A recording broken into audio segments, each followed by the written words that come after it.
माशाचा पाडा ह्या परिसरामध्ये आज पहाटे काही गुंडांनी ह्या परिसरातल्या आमच्या आया बहिणींची छेड काढली आणि म्हणजे लहान एक मुलगी होती, त्या मुलीची पण छेड काढायचा प्रयत्न केला. आता मी त्या मुलीला पोलीस स्टेशनला पाठवलं, त्याचा गुन्हा नोंदवण्याच्या सूचना मी आमच्या DCP आणि पोलिसांना केलेल्या आहेत. ते तर होईलच, परंतु ही लोकवस्ती झपाट्यानं वाढते आणि हे झपाट्यानं लोकवस्ती वाढत असताना गुंडगिरी फार मोठ्या प्रमाणात वाढलेली आहे. काही गांजा, अफू, चरस वगैरे ह्या ठिकाणी विकले जातात सर्रास असं सांगितलं जातं.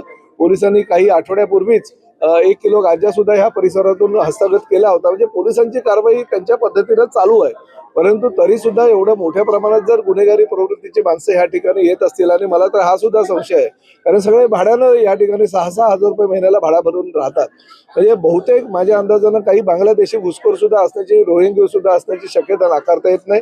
मी पोलिसांना चौकशी करण्याच्या सूचना दिलेल्या आहेत, त्याप्रमाणे चौकशी होईल. ह्या परिसरामध्ये एक पोलीस चौकीची मागणी स्थानिक नागरिकांनी केली, ती पोलीस चौकीची पण मी व्यवस्था करून देतो आणि त्या ठिकाणी जेणेकरून पोलिसांचं एक आहेत पोलीस ह्या ठिकाणी 24 तास कार्यरत, म्हणून लोकांना एक त्यांच्या विश्वास एक व्यक्त होईल.